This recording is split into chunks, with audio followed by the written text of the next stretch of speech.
Hello student, स्वागत है आप सभी का आपके अपने चैनल में। जैसा कि आप लोगों को पता है कि हम आपका लगातार बैक टू बैक चीजें लेकर के आपके लिए आते हैं। आपके कोई भी सब्जेक्ट हो, चाहे फर्स्ट ईयर में है, सेकंड ईयर में है, थर्ड ईयर में, जिस भी ईयर में आपने जो भी सब्जेक्ट लिया हुआ है, सारे सब्जेक्ट्स आपको इस चैनल पर मिल रहे हैं। तो एक बार विजिट करके जरूर देख लीजिएगा। आज हम आपका स्टार्ट कर रहे हैं बीए सेकंड ईयर के एंशिएंट हिस्ट्री का, प्राचीन इतिहास का पेपर नंबर 2 का चैप्टर नंबर 1, यानी कि यहां से आपका स्टार्ट हो रहा है। तो वीडियो में आप लोग बने रहिए और चैनल को सब्सक्राइब करके बेल आइकन हिट कर दीजिए। आपको लगातार बैक टू बैक क्लासेस मिलने वाली है। विद इन 10 डेज आपका पूरा सेकंड पेपर हम आपका खत्म करने वाले हैं। बहुत स्पीड में आपको चीजें समझाई जाएंगी, मतलब अच्छे तरीके से समझाई जाएंगी, लेकिन वीडियोस आपको बैक टू बैक मिलने वाले हैं। तो चीजें आपको समझ में आए, एग्जामिनेशन में आप अच्छा परफॉर्म कर सको, इसलिए हम इस तरह की चीजें आपके लिए लेकर के आते हैं। तो प्लीज चैनल को सपोर्ट किया कीजिए। एक्चुअली आपको पता ही है कि अभी जो जिस टाइम पर मैं रिकॉर्ड कर रहा हूँ, ये टाइम अभी रमजान का टाइम चल रहा है। दिन भर रोजा रहना, फिर रात को इतना एफर्ट लगा करके ये सारी चीजें आपके लिए करना। तो देखो, जिंदगी में अगर तुम्हें कुछ करना है ना दोस्त, तो एफर्ट लगाना पड़ेगा, मेहनत करना पड़ेगा। तो अगर आपको भी एग्जामिनेशन में टॉप करना है, एग्जामिनेशन में अच्छे मार्क्स लाने हैं, तो एफर्ट तो लगाने पड़ेंगे, मेहनत करना पड़ेगा। आपको वीडियोस देखनी पड़ेंगी, समझना पड़ेगा चीजों को। एफर्ट जब लगाओगे ना, जिंदगी में रिजल्ट आता है। और यार, जब रिजल्ट आता है ना, तो मजा आता है कि हाँ, आपने एफर्ट लगाया था, जिंदगी में कुछ मेहनत किया हुआ था। फिर वो चीज जब आती है ना, सुकून मिलता है जिंदगी में। तो एफर्ट लगाओ, मेहनत करो, चीजों को अच्छे तरीके से समझो। जो चीज समझ में ना आए, कमेंट करके आप लोग पूछा करो। आप इंस्टाग्राम पर भी जुड़ सकते हो, मैंने इंस्टाग्राम का मैं दे दूंगा आपको, यहाँ पर दिख जाएगा आपको इंस्टाग्राम की जो आईडी होती है। आप वहां पर जाकर के भी आप मेरे से बात कर सकते हो। जो भी आपके डाउट्स हैं वो सारा कुछ क्लियर किया जाता है। तो आज हम बात करने वाले हैं, जो आपका एंशिएंट हिस्ट्री का पहला टॉपिक है आपका वर्ण और जाति व्यवस्था। आज हम बात करने वाले हैं वर्ण और जाति व्यवस्था के बारे में, कि वर्ण व्यवस्था क्या है, जाति व्यवस्था क्या है, ये कैसे इंट्रोड्यूस हुआ, कैसे इसकी उत्पत्ति हुई, इन सभी चीजों के बारे में हमें समझना है। तो इसमें वर्ण और जाति में सबसे पहला टॉपिक जो हम देख रहे हैं वो क्या है, आपका वर्ण। तो सबसे पहले समझते हैं कि ये वर्ण क्या है, वर्ण व्यवस्था जो है इसकी उत्पत्ति कैसे हुई। तो देखो, हमारा जो प्राचीन भारतीय समाज है ना, इसका सबसे प्राचीनतम जो संस्था है ना, वो वर्ण के रूप में बटी हुई है। एंड इसके पीछे कई सारे लॉजिक हैं। इसमें कहा गया है कि वर्ण शब्द जो है इसकी उत्पत्ति हुई है व्री धातु से। कौन सी धातु से? व्री धातु से इसकी उत्पत्ति हुई है, जिसका अर्थ होता है धारण करना या चुनना। यानी कि जो चीज हमने धारण कर रखा है या जो चीज हमने चुना है, वो कहलाएगा हमारा वर्ड। यानी कि जिस वर्ड में हम है उसको हमने क्या किया हुआ है, धारण किया हुआ है। इस वजह से ये क्या वर्ड शब्द क्या है, व्री धातु से बना हुआ है। तो धारण और चुनना होता है। आगे बात करते हैं इस वर्ड शब्द का, जो अगर हम शाब्दिक रूप में अर्थ देखें तो इसका अर्थ रंग भी होता है। क्या रंग होता है इसका अर्थ? इसके आधार पर भी उत्पत्ति, जो वर्ण व्यवस्था है, इसकी उत्पत्ति के सिद्धांत दिए गए हैं। आगे हम उसके बारे में समझेंगे। प्राचीनतम व्यवस्थाकारों ने भारतीय समाज को 4 वर्णों में बांटा हुआ है। 4 वर्णों में बटे हुए हैं। ये चीज आपने देखी होगी, पढ़ी होगी, समझा होगा, अपने समाज में भी देखा होगा। देखो कौन कौन से वर्ण है, ब्राह्मण, क्षत्रिय, वैश्य और शूद्र। इन 4 वर्णों में हमारा भारतीय समाज प्राचीनतम समय से बटा हुआ है। इस व्यवस्था के उद्भव के संबंध में अनेकों विचार है कि यह व्यवस्था कैसे आई, कैसे भारतीय समाज में ये वर्ण व्यवस्था आई। इसके लिए तमाम सारे विचार हैं, तमाम सारे सिद्धांत हैं, जो कि कुछ इस प्रकार से हैं। अब उनको हम समझने वाले हैं कि वो विचार कौन से हैं और कैसे हैं वो विचार आपके। तो इसमें जो सबसे पहला सिद्धांत आता है कि ये वर्ण व्यवस्था की उत्पत्ति कैसे हुई, इसमें जो आपका पहला सिद्धांत आ रहा है वो कह रहा है आपका दैवीय सिद्धांत, कि वर्ण व्यवस्था की उत्पत्ति कैसे हुई, दैवीय सिद्धांत के रूप में हुई। इस सिद्धांत के माध्यम से ये बताने की कोशिश किया जा रहा है कि ये जो वर्ण व्यवस्था आया है ना हमारे समाज में, ये किसी इंसान ने नहीं बनाया है, ये देवता ने बनाया हुआ है, ये देवताओं ने बनाया हुआ है हमारे लिए। ये ईश्वर के द्वारा बनाया गया एक सिद्धांत है कि ऐसे ऐसे हमें बंटना है। तो इस तरीके से एक सिद्धांत डेवलप हुआ, जिसको कहा गया क्या, दैवीय सिद्धांत। इसमें बताया गया, ये बेसिकली जो दैवीय सिद्धांत है, इसका प्राचीनतम जो उठा करके देखोगे कि ये चीज कहां से आया हुआ है, तो ये ऋग्वेद से आया हुआ है। ऋग्वेद की जो पुरुष सूक्ति है उससे इसका वर्णन मिलता है। और इसमें बताया गया है कि एक विराट पुरुष है, जिसके वजह से, यानी कि जिसकी बॉडी के अलग अलग पार्ट से वर्णों का निर्माण हुआ। उसमें बताया गया है कि एक विराट पुरुष है, जिसके जो है मस्तिष्क से, जिसके मुख से ब्राह्मण का निर्माण हुआ है। ये जो ब्राह्मण बने हुए हैं, किससे बने हुए हैं, मुख से बने हुए हैं। आगे कहा गया कि जो वो विराट पुरुष है, उसकी बाजुओं से, उसकी भुजाओं से कौन बना हुआ है, क्षत्रिय बने हुए हैं। और उसकी जांग से, उसकी जंघा जो है, उस जंघा से बने हुए हैं वैश्य। और उनके पैरों से, जो विराट पुरुष है, उसके पैर से बने हुए हैं क्या, शूद्र। और इस आधार पर वर्ण व्यवस्था को बांटा गया। कि मुख से जो निकले वो कौन है? ब्राह्मण। जो बाजुओं से है वो है क्षत्रिय, जो जांघों से है वो है वैश्य, और जो पैरों से है वो है शूद्र। और इस व्यवस्था का जो ये दैवीय सिद्धांत है ना, इसका केवल सिद्धांत आपको ऋग्वेद में नहीं मिलता। आप महाभारत उठा करके देखोगे तो भी आपको ये चीज देखने को मिलेगी, रामायण उठा करके देखोगे वहां भी ये चीज देखने को मिलेगी। आप महाभारत उठा करके देखोगे, महाभारत में ये जो चीज बताया गया है कि विराट पुरुष के रूप में, तो वहां पर जो पुरुष सूक्ति आई हुई है, जो है पुरुष सूक्ति, अगर आपने नहीं देखा है, मैं कोशिश करूंगा यहां पर लगाने की, अगर नहीं भी लग पाया तो आप लोग उसको पढ़ सकते हैं जाकर के। तो पुरुष सूक्ति एक्चुअली उसमें पढ़ने की कोई जरूरत नहीं है आपको, या उसको एग्जामिनेशन में लिखने तक की भी आपको जरूरत नहीं है। आप चीजें समझ जाओ, कॉन्सेप्ट वो इंपॉर्टेंट है। तो महाभारत में क्या कहा गया है कि ब्रह्मा, मतलब वो जो विराट पुरुष बताया गया है ना ऋग्वेद में कि विराट पुरुष है, उसको महाभारत में ब्रह्मा माना गया है। क्योंकि सृष्टि का निर्माता अगर आप सनातन धर्म के हिसाब से देखोगे तो उसमें ब्रह्मा को माना गया है कि ब्रह्मा जो है वो पृथ्वी के क्या है? निर्माता है। उन्होंने पृथ्वी बनाई हुई है, तो मतलब दुनिया उन्होंने बनाई हुई है, लोग उन्होंने बनाए हुए हैं। तो इस आधार पर माना गया है कि ब्रह्मा के मुख से ब्राह्मण, बाजुओं से क्षत्रिय, जांघों से कौन? वैश्य, और पैरों से शूद्र निकले हुए हैं। तो इस आधार पर बताया गया है कि जो मुख से जो निकले हुआ है, जो ब्राह्मण है वो सबसे योग्य है। उसके बाद क्षत्रिय आते हैं जिनका राजकाज का काम है, यानी कि जिनमें थोड़ा सा स्ट्रांगनेस होती है। उसके बाद वैश्यों के बारे में बात किया गया है कि वैश्य वो है जो बिजनेस व्यापार में है। और उसके बाद शूद्रों को बताया गया है कि वो क्या है? वो इन सबकी तीनों की सेवा करने के लिए बनाए गए हैं। तो इस तरीके से दैवीय सिद्धांत की उत्पत्ति हुई कि मतलब देवताओं के हिसाब से ब्रह्मा ने बनाया हुआ है या विराट पुरुष ने बनाया हुआ है। तो इस तरीके का ये कॉन्सेप्ट जो है ये कहलाता है आपका वर्ण व्यवस्था की उत्पत्ति का दैवीय सिद्धांत। ओके मेरे दोस्त, आई होप आपको समझ में आ रहा होगा। वीडियो पसंद आए तो लाइक जरूर करके जाना, अपने दोस्तों में भी शेयर कर देना, जिससे कि उनकी भी हेल्प हो सके, चीजें वो समझ सके। अब आगे बात करते हैं इसमें गुण कर्म का सिद्धांत। गुण कर्म का सिद्धांत के बारे में बात किया गया है, और ये बेसिकली जो एक सिद्धांत है वर्ण व्यवस्था की उत्पत्ति का, जो कि आपको महाभारत में देखने को मिल जाएगा या गीता में आपको ये चीज देखने को मिल जाएगी। कृष्ण कहते हैं कि व्यक्ति जो है ना, उसको मैंने गुण और धर्म के आधार, गुण के आधार पर उसको बांटा हुआ है। उसको जितने भी वर्ण आप देखते हैं ना, वो कृष्ण कहते हैं कि मैंने उनको गुणों के आधार पर बांटा। और उन्होंने 3 प्रकार के गुणों के बारे में बात किया है, एक सत गुण के बारे में, एक रज गुण के बारे में, एक ताम्र गुण के बारे में, ताम गुण के बारे में। सत मतलब कि वो जो सादा भोजन करता है, सत्य बात बोलता है, मतलब कि बेसिकली जो अच्छे काम कर रहा है वो कहलाएगा सत। और वो कौन होता है? ब्राह्मण। मतलब जो ये सत्य वाला काम करेगा, सत्य वाला कर्म कर रहा है, तो ये जो गुण जिसके अंदर पाया जाएगा, जो शांत होगा, जिसमें सात्विकता की भावना होगी, यानी कि जो कि मतलब शांत, जो कह सकते हैं ना एक तरीके से सादगी वाला जीवन होगा, सत्य वाला जीवन होगा, वो ब्राह्मण। दूसरा कहा गया है रज। रज मतलब कि जो थोड़ा सा मांस होगा, थोड़ा सा हिंसक होगा, थोड़ा सा पावरफुल होगा, तो वो कहलाएगा क्या? क्षत्रिय। यानी कि जिसके अंदर ये पावर वाला, पावर पॉइंटेड गुण आ जाए कि हाँ पावर अचीव करना है, राज्य फैलाना है, राज्य में राज्य करना है, तो यही काम कौन करता है? क्षत्रिय। तो इस आधार पर जो ये काम कर रहा है वो क्या होगा? क्षत्रिय। एंड तीसरा उन्होंने कहा है ताम।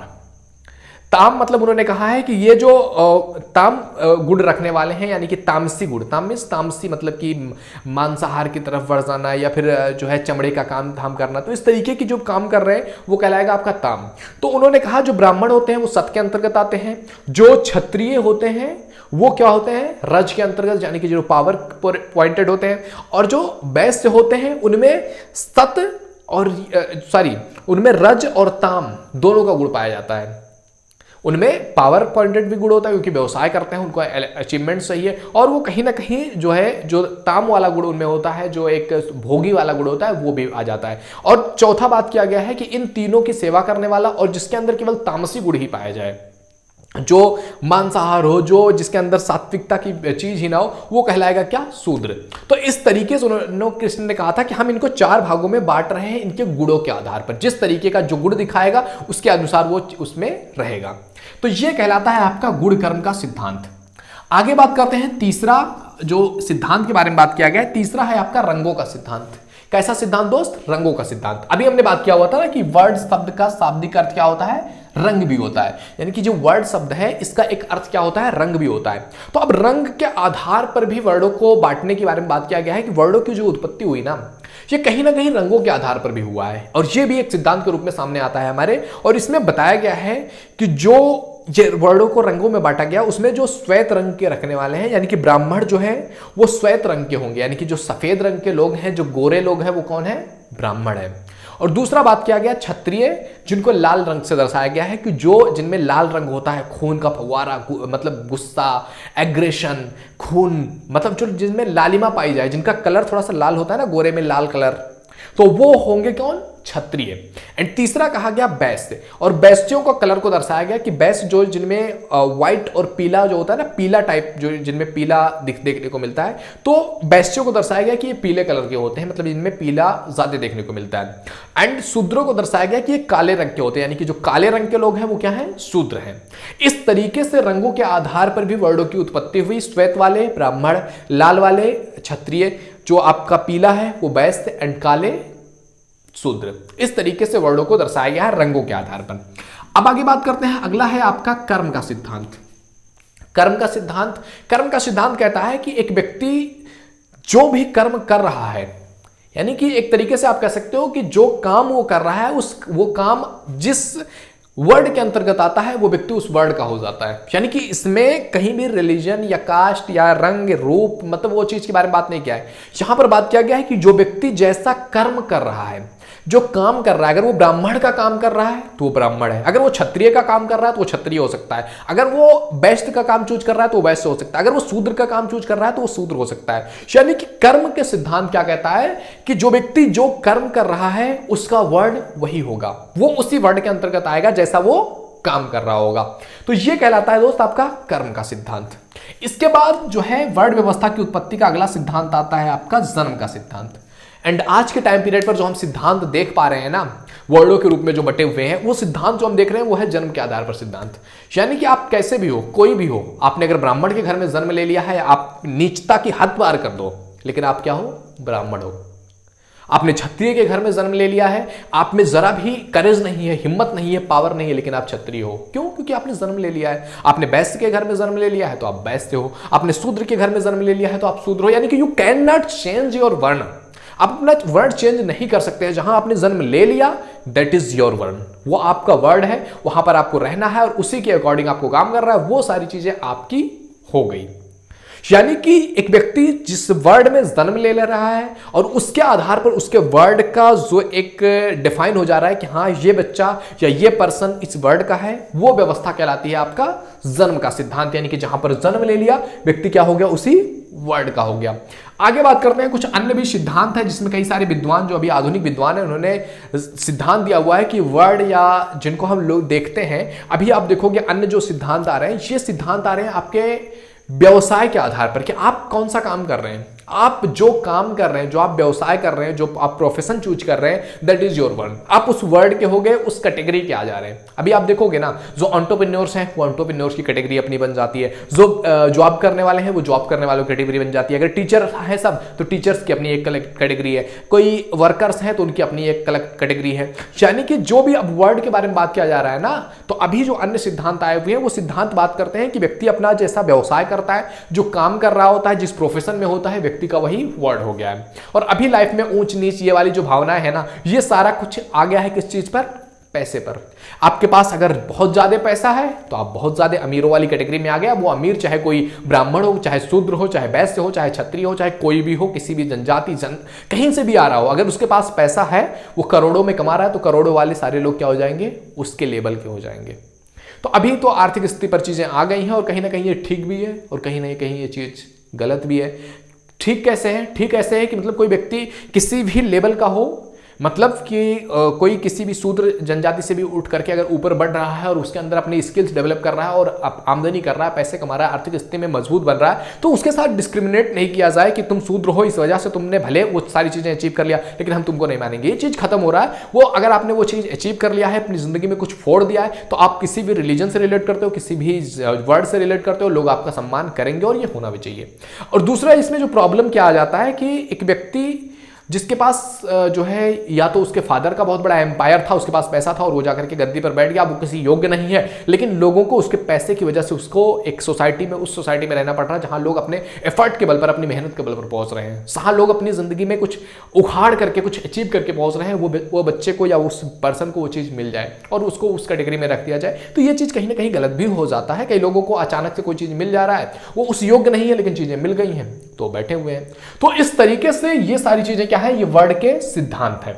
अब आगे हमें किस चीज के बारे में बात करनी है, आगे हमें बात करना है किसका, जाति व्यवस्था के बारे में, कि जाति व्यवस्था क्या है, जाति व्यवस्था की विशेषताएं क्या है, जाति व्यवस्था के उत्पत्ति को लेकर के कौन कौन से सिद्धांत के बारे में डिस्कस किया गया है, उसके बारे में हम बात करेंगे। तो आई होप ये वीडियो थोड़ा सा लंबा हो गया होगा, तो हम मिलते हैं आपसे अगले वीडियो में। आने वाली वीडियोज को नोटिफिकेशन पाने के लिए चैनल को सब्सक्राइब करके बेल आइकन हिट कर दो, ताकि आपको आने वाली वीडियोज का नोटिफिकेशन मिलता रहे। बैक टू बैक वीडियोज मिलेंगी, मैं इसको प्लेलिस्ट में ऐड कर रहा हूं, एक एक करके आपको पूरी वीडियोज मिलने वाली है। तो पूरा एक तरीके से आपका रिवीजन होता जाएगा और एक नए तरीके से नया शिक्षा नीति के अनुसार जैसा आपको पढ़ाने के बारे में बात किया जा रहा है, क्योंकि सेकंड पेपर आपका लिखित होने वाला है।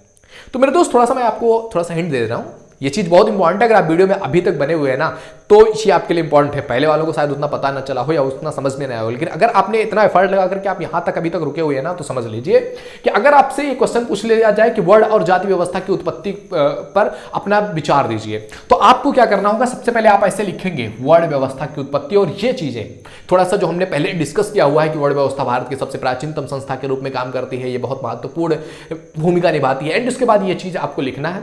इतना लिखने के बाद आपको अनेकों विचार इसमें आते हैं उत्पत्ति के सिद्धांत में लेकर के। फिर एक सिद्धांत आपको लिखना है, नंबर 1 दैवीय सिद्धांत। दैवीय सिद्धांत के बारे में 4, 6, 8 लाइन लिखना है। गुण कर्म का सिद्धांत, इस तरीके से आपको बैक टू बैक एक एक पैराग्राफ टाइप आपका दिखेगा कि हाँ, गुण का सिद्धांत जो है, रंग का सिद्धांत, कर्म का सिद्धांत, जन्म का सिद्धांत, अन्य सिद्धांत। तो इस तरीके से जब एक एग्जामिनर देखता है ना कि आपने ऐसे लिखा हुआ कैटेगराइज करके, डेफिनेटली आपका ये बहुत इंपॉर्टेंट भूमिका निभाता है। एंड मैं आपको सजेस्ट करता हूं, अब बस ये हेडिंग्स याद कर लो। चीजें तो मैंने आपको समझा दिया है, आप समझो, और ये हेडिंग्स अगर आपको याद रह गए कि ये चीज है ना, तो डेफिनेटली आप एग्जाम में लिख करके आओगे। आपसे चाहे 1000 वर्ड में पूछा जाए, चाहे 500 वर्ड में पूछा जाए। ओके मेरे दोस्त, तो मिलते हैं आपसे अगले वीडियो में, जिसमें हम बात करने वाले हैं, डिस्कस करने वाले हैं जाति व्यवस्था के बारे में। ओके, मिलते हैं अगले वीडियो में। Thank you, bye bye.